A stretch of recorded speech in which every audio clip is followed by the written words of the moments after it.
There we go. We back? Hey guys, my name is Faye Louise. And I'm Jessie Yendel. And this is Now That's What I Call a Talk Show. It is so nice to be back. Season 2. Season 2. Season 2. It's so strange. Yes. We had to have just a little break, just to, wind down a little lots bit. Lots of changes happening. All good changes, but the time's right to do the show, so here we are, ready for season 2, and we have a really good show today. Let's try and get some shares out there as well. We've got a great guest coming up soon, but let's try and get as many shares as we can. I think this is going to be a very special episode. But it's time for Now That's What I Call Entertainment. Who's been watching Coronation Street? Blue.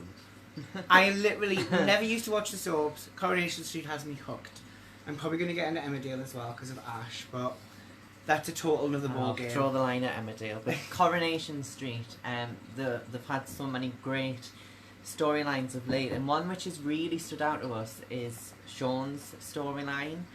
Sean has been in the soap for many years now. He's a beloved character, and through circumstance he's now homeless. But he's also holds down a full-time job, and he's very proud, and he doesn't want people to know that he's homeless. And the sad thing is, he's homeless because something was done to him. It wasn't his doing. I think Coronation Street are really educating people about homeless. They are educating on every aspect. The thing is with homelessness that I think people forget is they just see that person and they make an instant judgment, and you massively need to remember the journey they've been on, what they're going through, why they're here. There's always a journey behind a face, and I think people forget that. People associate and are quite mean, if I'm very judgmental. And I think that isn't the way to be. We need to be more open-minded, diversity after all, equality after all, and just remember, you never know what's going to happen the next day. You could be in their shoes. Exactly. It could happen to anyone. Absolutely. Moving on, also in the news, this happened, I think it was about 2 weeks ago, the American singer Demi Lovato, she had a heroin overdose and ended up in a coma. She is on the mend, and I seen a news story today, I think I shared it, and I just thought, well, at least she's finally getting the help she needs, and it's kind of making people realise that addiction is also under mental health. People have addictions for many, many reasons, and just because she's rich, just because she's famous, she can't help how her brain works. Well, I think that was the icing on the cake. Somebody so rich, so famous, so successful, yet massively struggling, massively dealing with mental health, because addiction is a mental health disorder, and I think to highlight it in such a manner, people need to be a lot more supportive, but also a lot more understanding. Anybody, and probably most people do deal or help someone deal with mental health. It is not visible, and that's the thing that really needs to kind of change, because it's a killer. I mean, recently in Newcastle we had the Love Island Sophie, and tragically lost. There's been so many celebrities, young people, always young, and that's the thing. Young mental health, people are kind of like, what's going on here? And I think that's what people need to remember. It isn't just at a later age. It isn't just after a major traumatic thing. It can happen to anyone. At any time. Who's been watching America's Got Talent? I love America's Got Talent. She loves America's Got Talent. I can't stop watching it. I'll watch it on the go. I'll watch it in my car. I'll watch it in the back. I'll watch it in the garden. It's so good. The reason it's so good is because as much as I love watching Britain's Got Talent, I had to fly over to the pond, and these guys had cats trapezing along little bits of string, jumping on shoulders, running through. It was crazy. They were possessed by dogs. Sounds it. They were possessed by dogs, and I think, hello Ashley, and I think they were possessed by dogs. But also the way that American is so sensationalised. I actually like the way they diplomatically dealt with a very talented singer who was also transgender, and his song spoke so many kind of levels of understanding of his journey, and I thought it was really powerful. And I like the fact that they didn't make it a big massive deal. They actually really did a good job. I think that is the way moving forward. On the subject of moving forward with things, I was looking through Facebook, I think it was last night, and I came across an advert of maybe a plus size lady in a very nice bralette. Back rolls? And the first thing I thought was what you just said. Right. Right, that cue was totally off, guys. So, no, I thought, oh, wow, this is amazing that, you know, the ladies that would probably like to wear this style of lingerie are actually seeing themselves represented in out there. And then I looked and it was Rihanna's, so I thought, oh, well, that's good for Rihanna. Rihanna's Fenty line. Then I looked at the price. Then I was As like, always. Yeah, it's like $120 for a bralette. It's That is not ridiculous price. diversity. So exactly, it's only going to appeal to women that can afford that. Is it propaganda? In a sense? She's literally making money, saying she's being really diverse. She's not being really. She's not. Because she's hiking the prices up to make a quick dollar. And I just think that's a bit sad. Do you really need to go to that level and make money? You're Rihanna. Yeah. Like, remember who That's you what are. it comes down to. Money, money, money. Also, a big shout out to Jordan Gray and Paloma Faith. Jordan was in her recent video, Warrior. And I mean, I just think she's just going from strength to strength. From singer on The Voice to comedian in The Fringe recently. Oh, yeah. I just think that girl, one of our first guests. Our first? Yes. The first. The Jordan first. Gray was the first guest. Don't forget to keep sharing, guys. We want to get this episode out. This is a really, really, really, really good episode. We are going to be interviewing Chris Tuck. We're going to be talking everything that she's into. Not just an author, not just... Well, just she's everything. She's literally everything. Doing loads. But the mental health thing is becoming more and more out there, and we, as a kind of a company, we kind of thought, I think we were going to do something. So we're going to do, now that's what I call a campaign, and it's going to be primarily on mental health, and it's going to be bringing it to the forward front, making visibility, because you don't really understand. Some days you're talking to somebody, they've got a smile on their face, they could literally be stood next to you thinking about self-harming themselves, suicide, being ridiculously anxious, paranoid, having thoughts that aren't their own thoughts, controlling their own actions so they feel normal. And I just don't think people really understand. It's not as easy as, oh, she's depressed, or she's struggling after the baby, or, you know, oh, she's got bulimia, or she's addicted to alcohol. Like, it's not that simple. And the quicker you realise this, get this video shared to get our campaign out there, #visible, #survive, not alone. And I just think people need to understand it is so, it's a silent killer. Oh, it is. And I think the fact that we're going to kind of make it visible, because a lot of people do find it hard to talk about, and sometimes you could say, yeah, it's okay if you don't feel like opening up to it to a large people, but just know that there is people there that are going to listen to you. And I always think that, you know, you have 2 ears so you can listen more. So yeah. Well, that's the thing, people aren't listening. People are thinking people's lives are so amazing and not really understanding. Yeah, they're not seeing sometimes all it's the a front. That's it, it's a front. Well, I think it's time for I our do. guest. If you are able to request Chris to join us, if not, I will invite you myself. But if you're able to, just click, I think it's just at the bottom. We'll have a look. This is the bit of the show we love, of course. Yeah. Oh, I think we can actually. She's an expert in so many different things that are needing to be brought to the forefront. I'm just waiting for it to come on. We love this bit. This is the part of the show. Don't forget, guys, if you do have any questions, please ask them. We're happy to answer them. Hello. Hello, can you hear me? Absolutely perfect. Welcome to Now That's What I Call a Talk Show. Hello. Hello. Sorry about the headphones, but there's too much noise going on in my house. Don't worry. I like those headphones. They're really nice. So, for everybody out there who may not know who you are, introduce yourself. Please tell us about yourself. So in a nutshell, I am a survivor, and I use my survivor of childhood abuse, all forms of neglect. and I use my lived experiences to make change happen for me, my family, and other survivors. So that's it in a nutshell. So whoever will listen to me, whoever will use what I'm telling them to best effect, I will put myself in a place where I can make something positive happen out of my pain. Mm. Touching on making a positive out of the pain, when you were writing your book, was that a form of therapy for you? And do you think in some ways it was kind of taking back control because you were able to like have that release?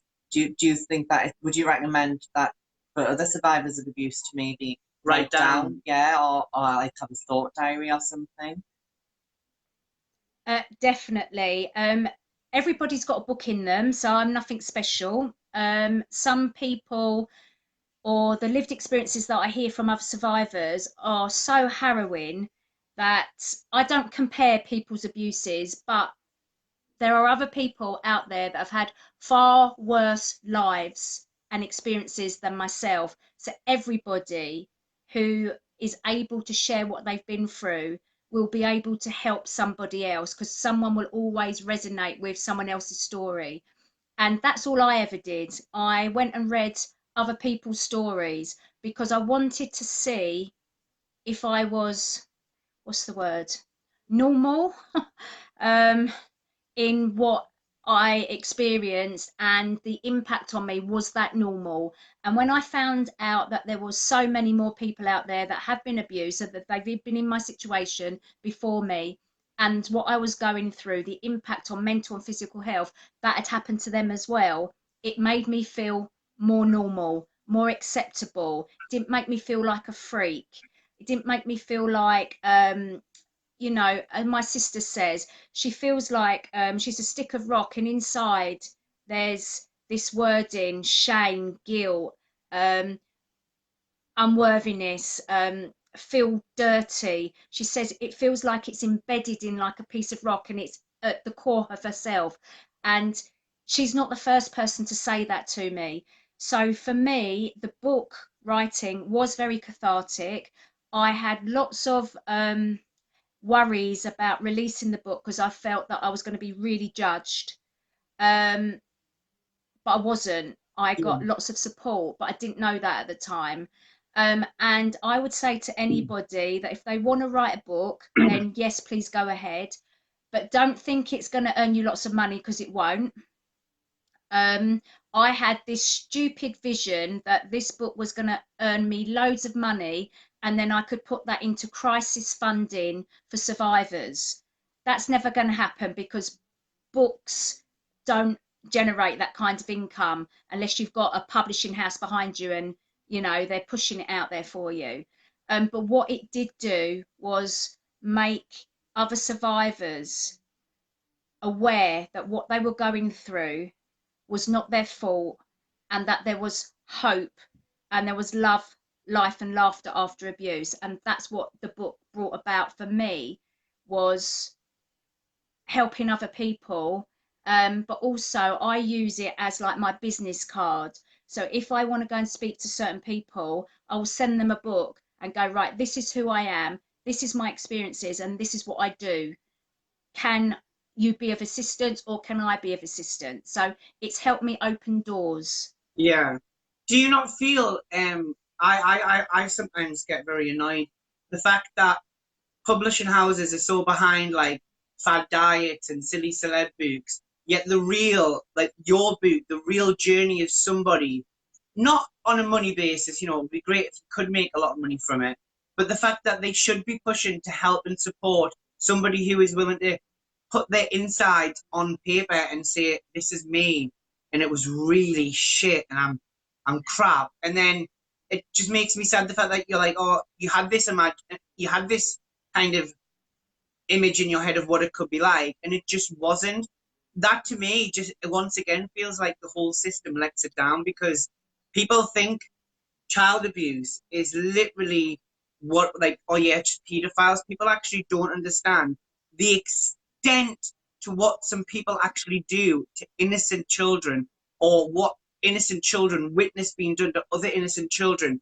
And I think even the press, the government, everyone it kind of like they're kind of covering it, like sugarcoating it, when really it's despicable, and it's been going on for years, years and years and years and years and years, and yet they can sell millions of books on a fad diet. Yet your book can genuinely support others, even others that don't want to speak out.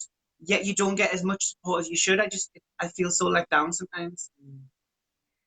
To be fair to the when they turned me down, first of all, the first, publishing house, it was because we hadn't got a conviction.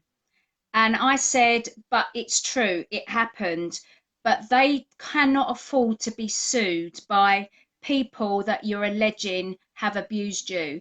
So until you've got a conviction, which I would like to just say that they say 10% of all cases may go to court and only 1% will get a conviction. So that just puts that into, clear ratios of actually somebody is lucky to get a conviction. But a lot of people will not touch, or publishing houses won't touch stories unless you have got a conviction, because then they can't get sued, you see. And I understood that.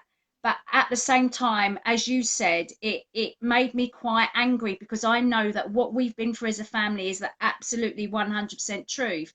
And we spent a lifetime telling people what we were going through, social services, the police, school. We told people what was happening to us.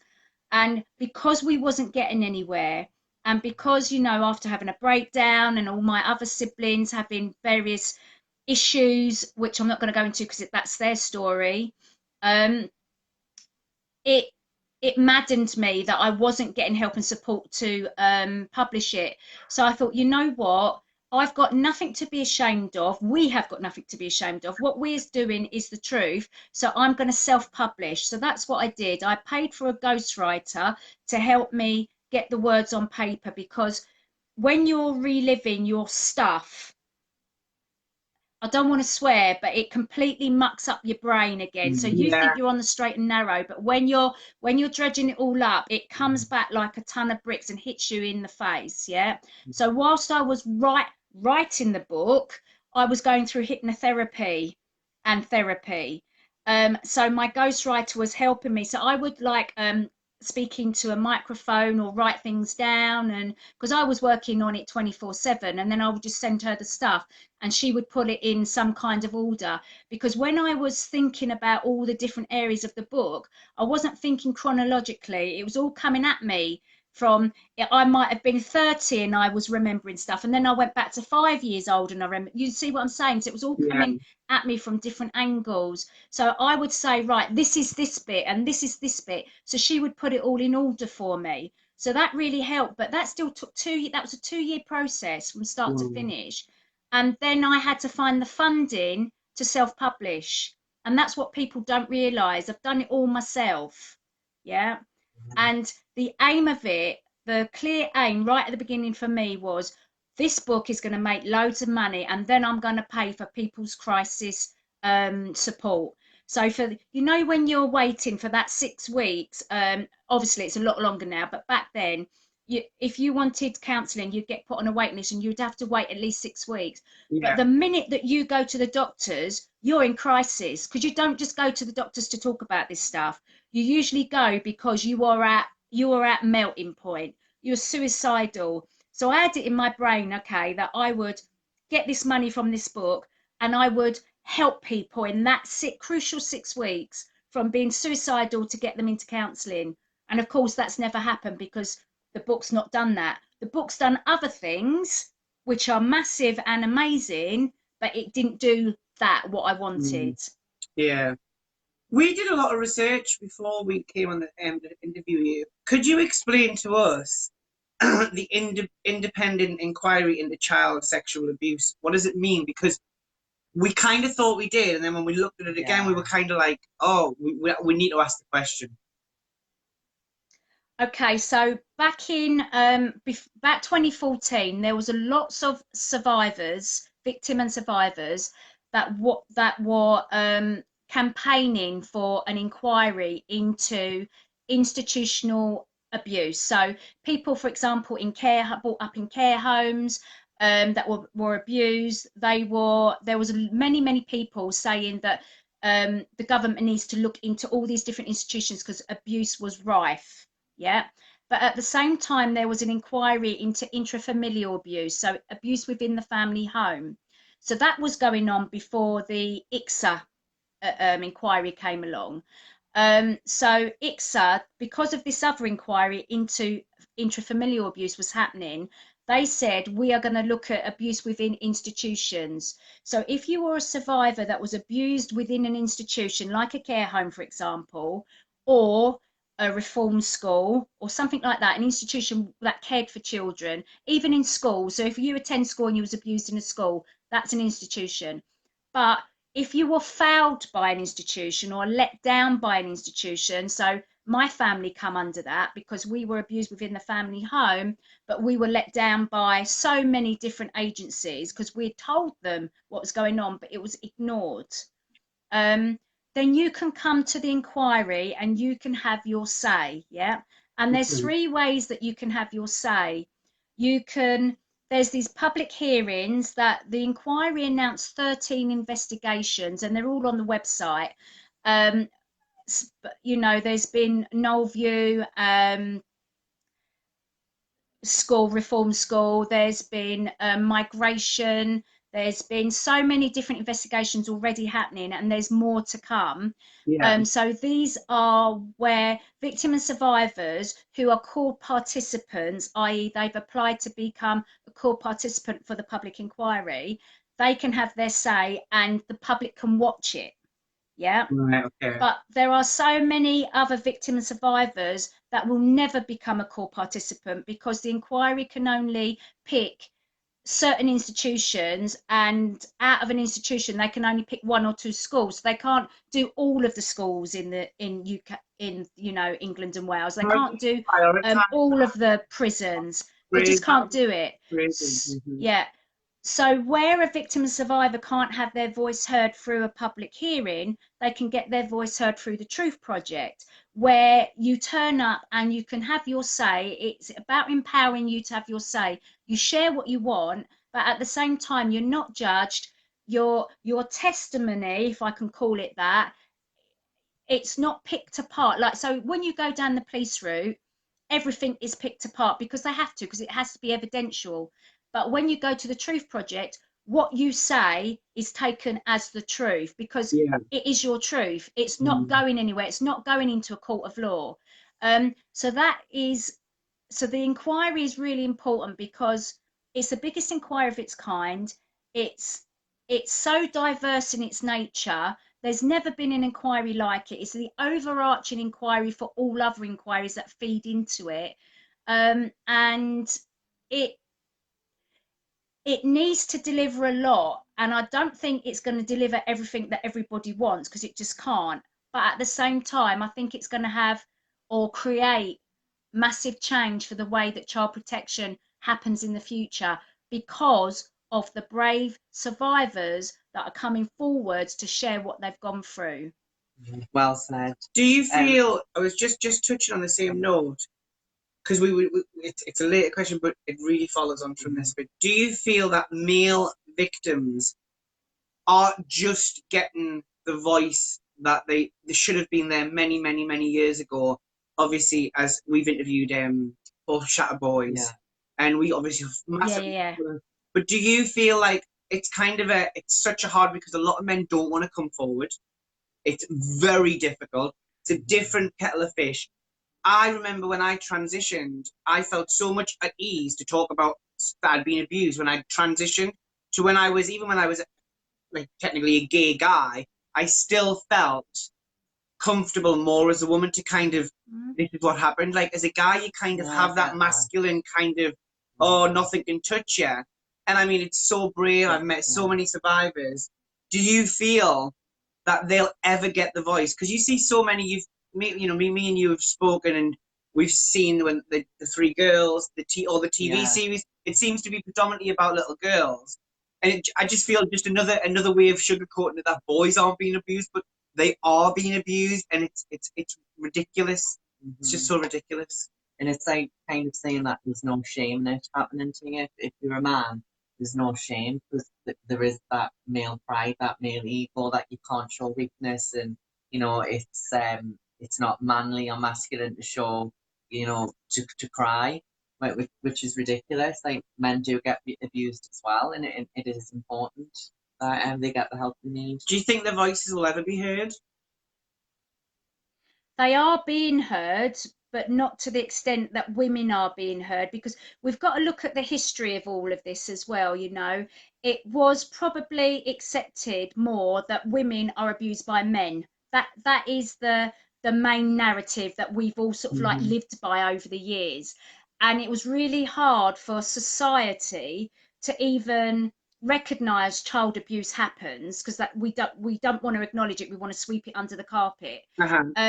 And it was also, it was hard for women to step up and say, actually, I'm being beaten by my husband. It took years and years for that to be accepted and become a standard. And we're having the same with men now.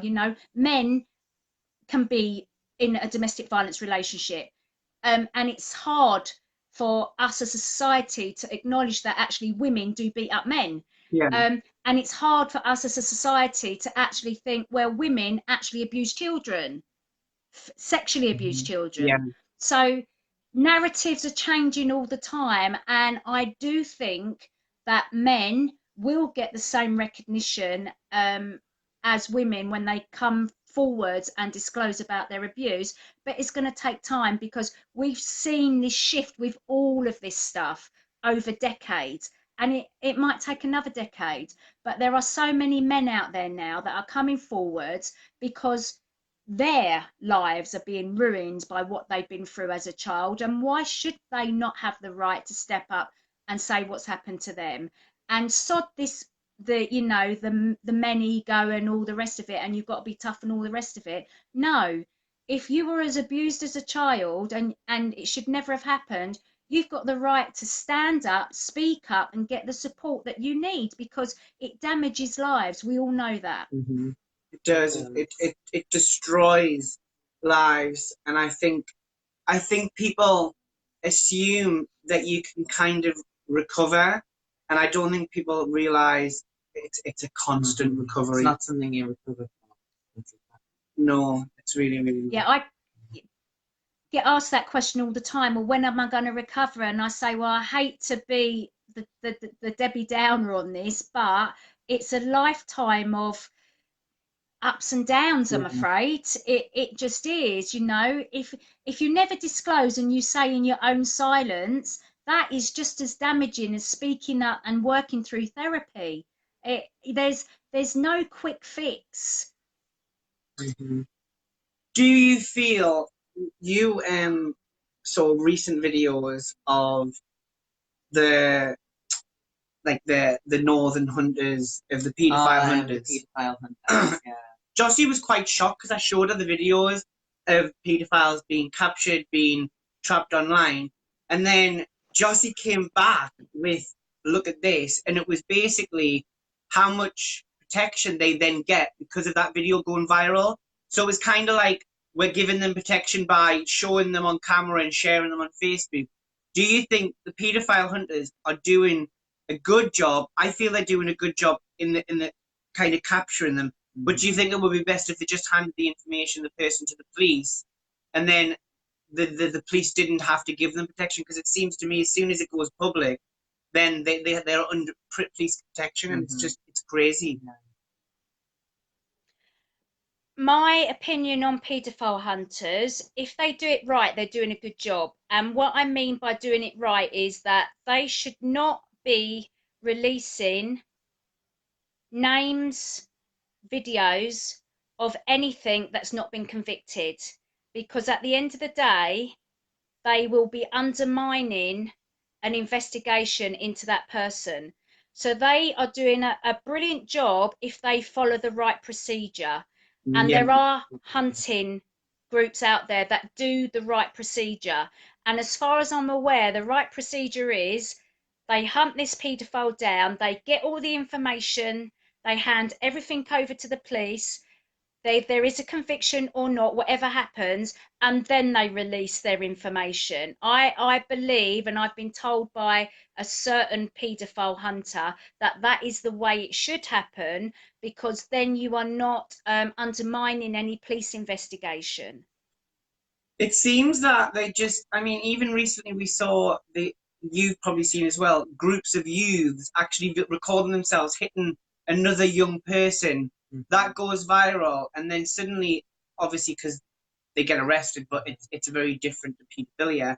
But they get protection if their house gets attacked. The police give protection, and I just think this country is so backwards. Someone breaks a crime, they get harassed because they've broke the law. The government then give them protection. Where does it leave the victim? Where does it leave? Where does it leave the victim? The victim's always left, always put to one side. And I'm not going to disagree with you there, but at the end of the day, the police are there to protect everybody, no matter who you are. Yeah, that's their job. That's what they sign up to. You know, I'm married to a policeman. Yeah, and he's been in the job for 23 years. Nothing to do with child protection, thank goodness. But the battles that he has to contend with every day, and the disrespect that he has to put up with, breaks my heart, because he's a genuinely nice person trying to do a really difficult job. But at the end of the day, his job is to uphold the law and protect everybody within the law. That is what his job is. He might, I mean, my husband is not in child protection, but if for example, he might not agree with paedophilia, well, he doesn't agree with paedophilia, but if he had to arrest someone or protect someone, it's not his personal opinion, it's what he's got to do because the law dictates it. That's it at the end of the day, you know. And as for these people, doing these bullying videos, that triggers me big time. If I see anything where one person is being picked on by loads of people, even if it's vigilantes going after a paedophile, I think violence is wrong no matter what.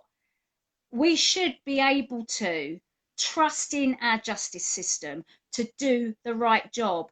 And if we can't trust in it, it needs to change, because at the end of the day, I should not be putting myself at risk of going to prison because I'm not getting justice and I feel that I have to go after justice myself. Can you read between the lines of what I'm saying?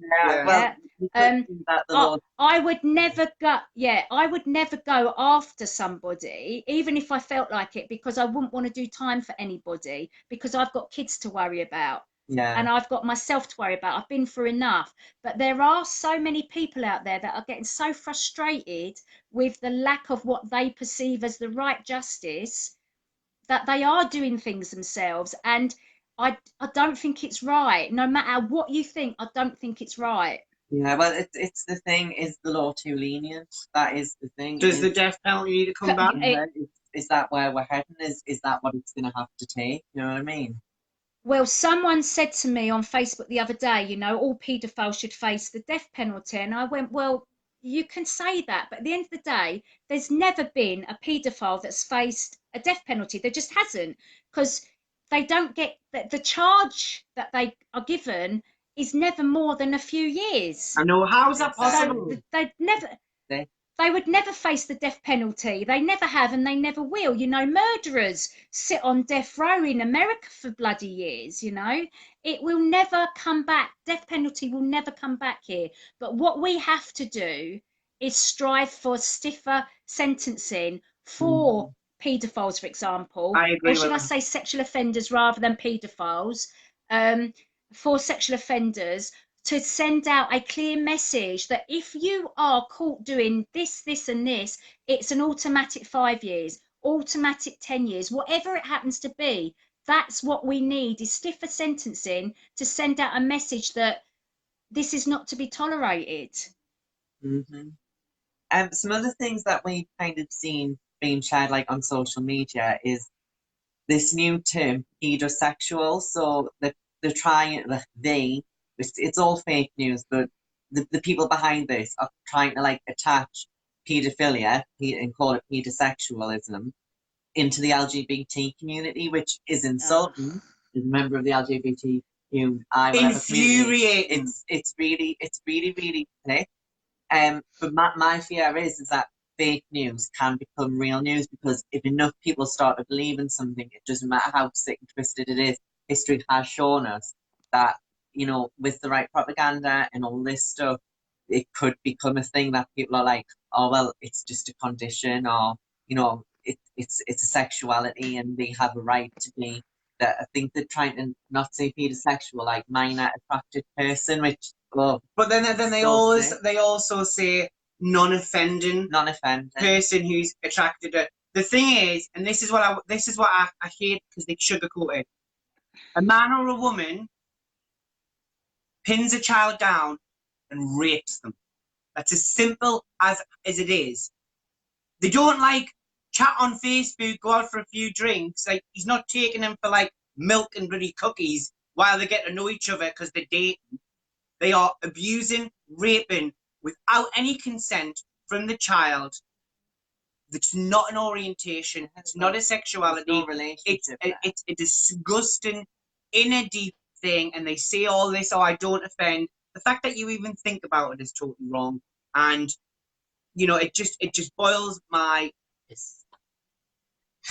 What do you feel about that? Do you think it actually, with the right propaganda, could that actually ever happen? Yeah, and how do they combat that as, like, you know, rational and level-headed human beings, which, you know, I'd like to think 99.9% are. I've had friends ask me, like, how do you feel about accepting pedophiles? And I'm like, what? How do I feel about what? No. And people see it on Facebook and they're like, oh, well, I've seen it on Facebook. And it worries me, because I think, God, literally a post on Facebook and it's happening. Oh, but then I don't know if you did, this morning had a gentleman on who was at a club in America. It's just sick. It's just crazy.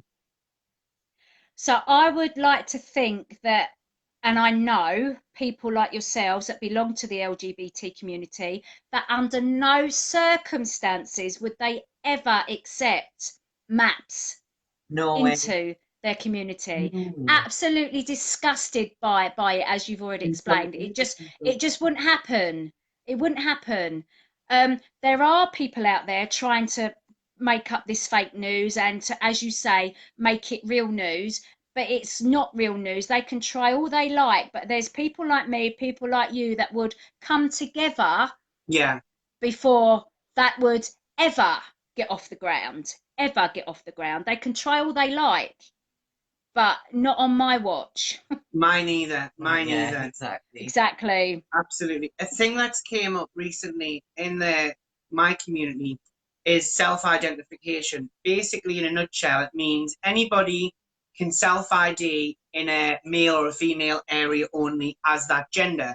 So they can go in, and it doesn't matter how they dress, how they present. They can instantly stay that gender. We're a different kettle of fish in that sense. So obviously, we totally think self-ID should happen, but just because some of us are the ones that are self-IDing doesn't mean we make up the rules.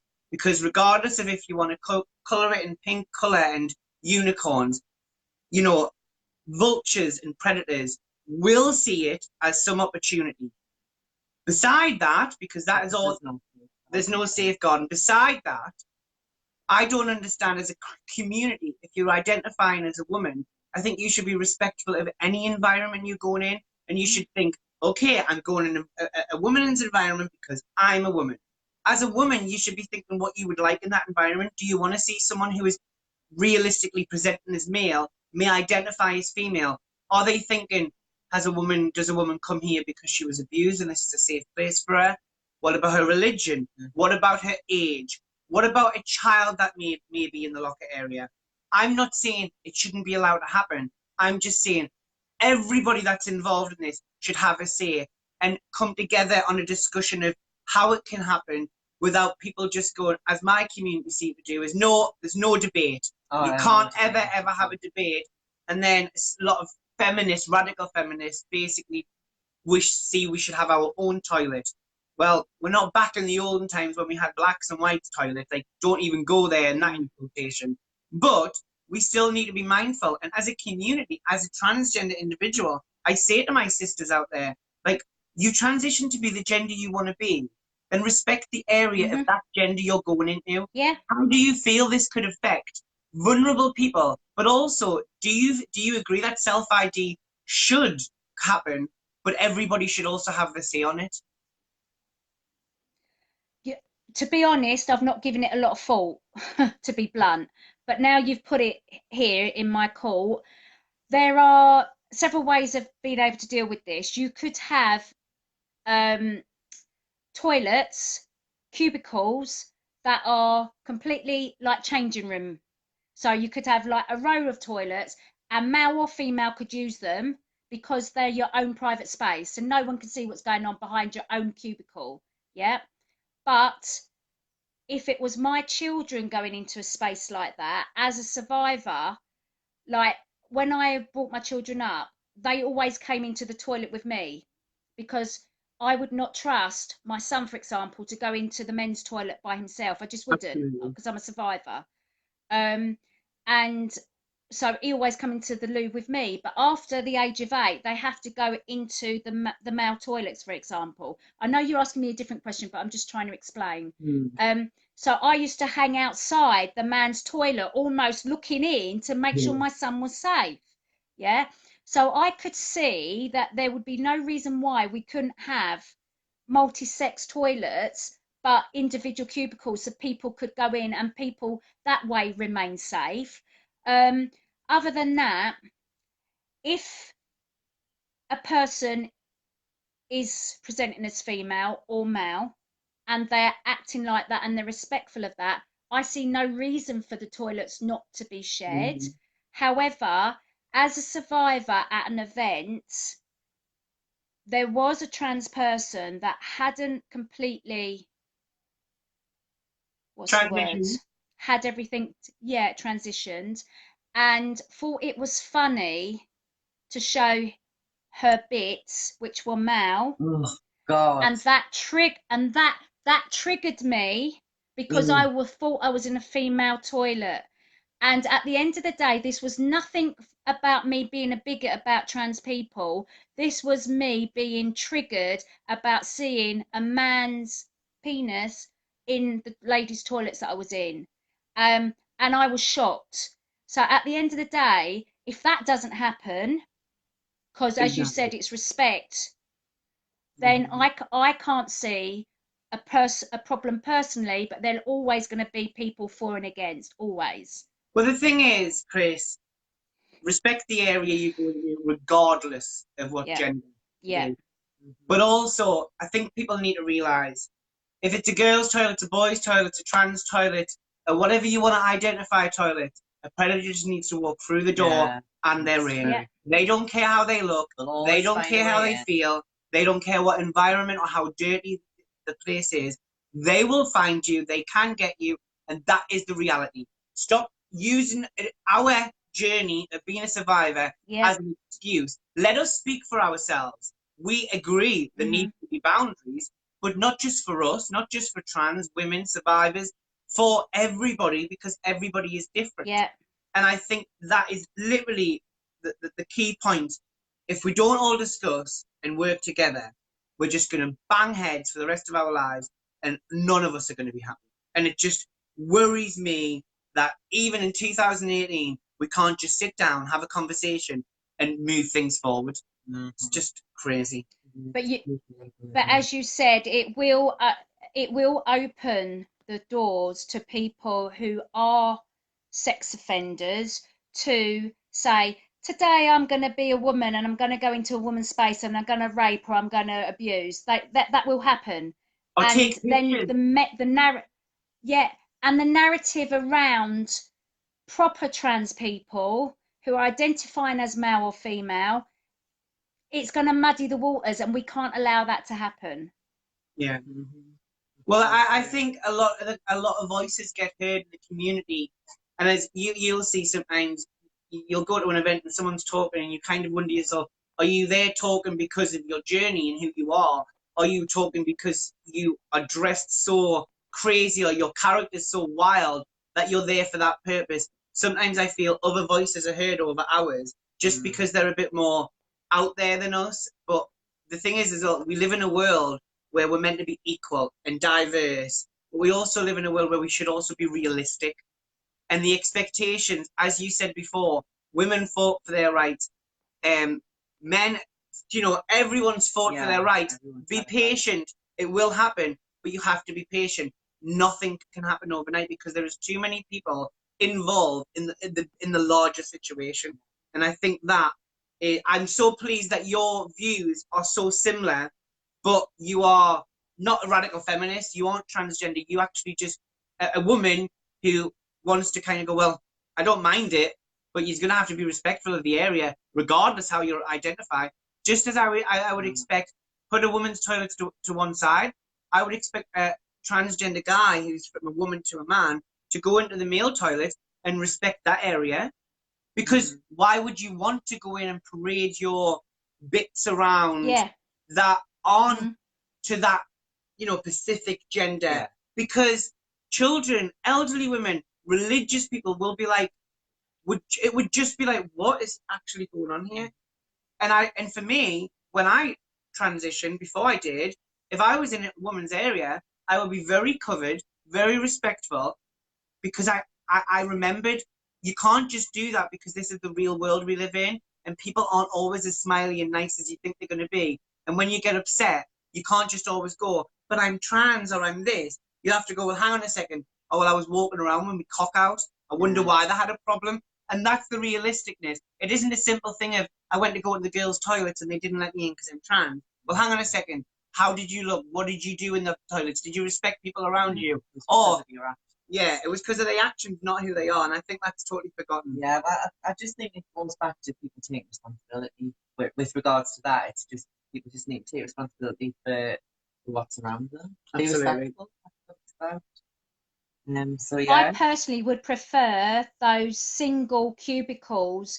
So for my kids, for example, when I didn't trust them to go in, I could legitimately stand outside the cubicle and go, you okay, you all right? You know what I'm saying? I would have preferred that myself. Yeah, and then I think everybody would probably be happy with that. And as well, I don't know if you agree with this, but I've always thought that I think any bathroom that is maybe it's not as close to a reception area or a till in a restaurant, or not as frequently used, I think they should be monitored. I really do. I think there's, regardless of what gendered toilet or where I am, there is still that risk. And I think a lot of places should still be monitored, should still have that level of security. And when people go, well, why should that happen? Because don't you want to be safe? And it should create more jobs as well. Like, on that sense, it would create more jobs. And I think after everything the government have done to let us down, every survivor, covering everything up, they should now put their hand in their pocket and go, right, we're going to make this world a little bit safer or a little bit more livable and bearable for survivors. Yeah, but no one's got any money, have they? Unless they need the money and then they find it. So, what is next for you? What have you got planned this year? Are you going to do a bit more writing? Well, the family have got an ongoing police case, and we're 2.5 years into this police case as a result of going to the Truth Project and being referred back to the police. So we are still dealing with all of that, and we can't speak about a lot of that at the moment because obviously it's an ongoing investigation.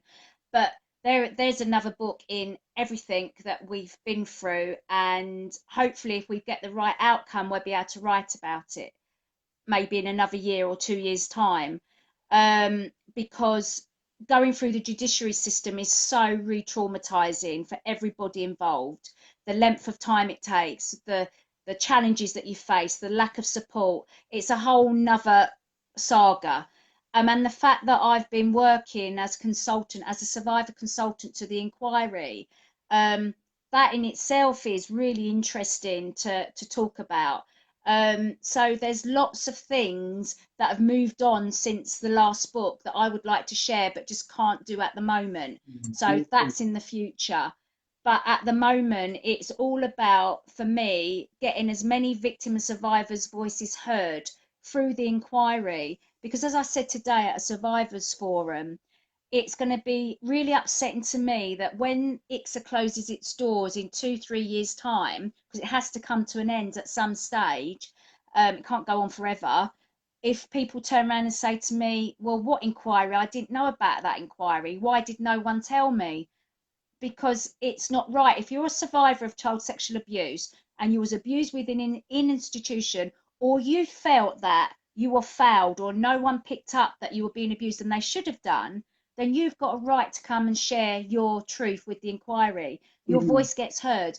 And the bigger picture of so many people coming forwards and sharing what they've been through will mean that the recommendations that come out of the inquiry will be a result of victim and survivors' voices. Can you see what I'm saying? Yeah. So the more people come forwards and share what's happening to them. So say like 1,000 people come forwards and said, we were abused in a school and this is what's happened and this is what needs to happen. Well, the inquiry can go, fab, there's a recommendation that's going to help children in the future in schools. Can you see, yeah, the Yeah. direct connection there? So for me, I want to get many victim survivors' voices heard as possible by sharing that the inquiry is actually there and you can come forward. But especially for BAME communities and especially for diverse communities, so even like transgender people, hard of hearing people, blind people, whoever you are, whatever you've been through, you have got the right to come and speak, to use your voice for change. And that is what I'm really going to be doing lots of, is getting out there and saying, if you are a survivor and you want to come along, please do. This is how you can do it. And how do people get in contact and reach out to you or known responsible support networks? Do you have any of the websites or is there like direct numbers that you could maybe post to the comments after the interview? Just because a lot of our viewers obviously watch from all over the world, and it would be great if they could obviously get involved and support you as of course you support them.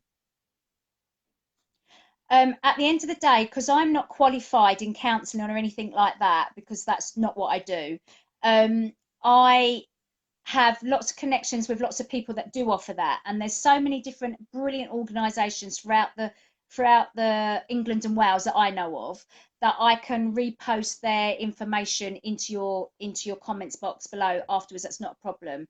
That would be But there are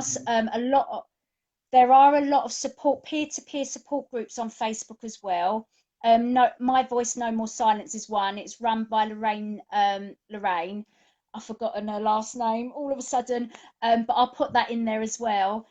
She runs a brilliant peer-to-peer support group, and there are so many others out there that do run these groups that people can join, so they don't feel alone. I'm suppose you've got probably a group yourselves that yeah, you we do, yeah. belong to. Yeah. Yeah. Well, So there is help out there. So we can definitely post that. But just be aware that if you want specialist support, it's underfunded, oversubscribed, and there are waiting lists. And this is what we're fighting for as well. We're fighting for more support services of a trauma-informed, patient-led nature for everybody. And that was I a just don't know mouthful. if that's going to happen. I know, but basically it's saying that we're all different and we've all got different needs. Yeah. Exactly. Um, Exactly. but we've all as survivors gone through trauma, so it has to be trauma informed. Otherwise, it's not going to deal with the core issue. It's only going to deal with the symptoms. Exactly. And the more plasters you stick on, the more you've got to really get into the cause of it. So, sort out the cause and not the symptoms, and you'll get your life back. Well, if anyone's got any questions, I'm sure you're going to stay on the video. Yeah. If you've got any questions, feel free to post the questions, and Chris can try and answer as many as she can. But we just want to thank you once again for joining us. It's been so educational, so great. What a great guest you've been. We just want to thank you once again, and we hope to have you on when more things progress in your journey. We'd just like to say that, Lovely. Thank you, ladies. going through, abuse or whatever, there is help out there, there is support, Yeah. I just also want to say as well, you are an incredibly brave individual. And kudos to you, because if we didn't, well, I do the same. I do the same eyes. I'm not brave. Shut up. Because I It's also just me. just don't worry. I know, but I just want to say, kudos, and we're here for you for anything else, and we happily help promote anything you need. So please think of us as a friend and an ally from now on. Oh, thank you, girls. Cheers. Not a problem. Thank you Much very much. appreciated. Not a All problem. right, see ya. Goodbye. Bye. Well, that was so well. Yeah. If you any questions, please message or post to the button, and please keep sharing this video. This is a very educational video, etc. But it's now time for that's what I call the news. Well, there's been a few things that we've seen popping up here and there in the news, and the first one, which kind of took our interest, is the story of how the NHS are now gonna not deal with, but The NHS are going to obviously get in trouble, naughty Yeah. NHS, because they haven't ever offered fertility for transgender, non-binary, gender fluid people. And basically, in a nutshell, I wasn't offered.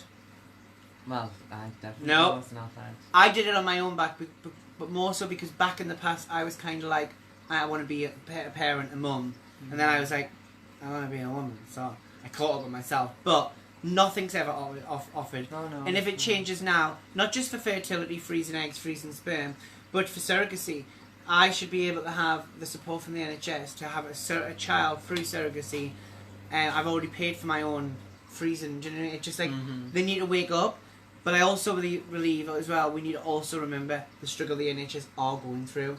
So as much as I want to bang on the door and scream and shout, I also want to make everyone, I think you need to remember, the NHS is struggling. And unfortunately, if you choose to, I say this to everyone, to transition so young, that's fantastic, but be careful what you stick in your body, because the younger you start on some treatments, the difficult it is to have any kind of form of children or anything like that. And I think it's a really dangerous,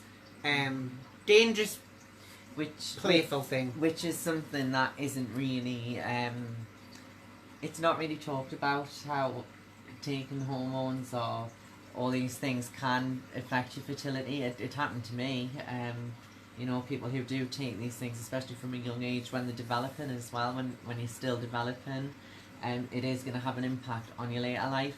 And I just think that the NHS, they do good for trans people by and large. We do get cooperation. That is in that respect. Yeah, but it's definitely not touched upon of how in some areas the service is horrific. There's other areas where it's absolutely horrific. We could probably go on all day about how the NHS in the gender services, but we're not going to.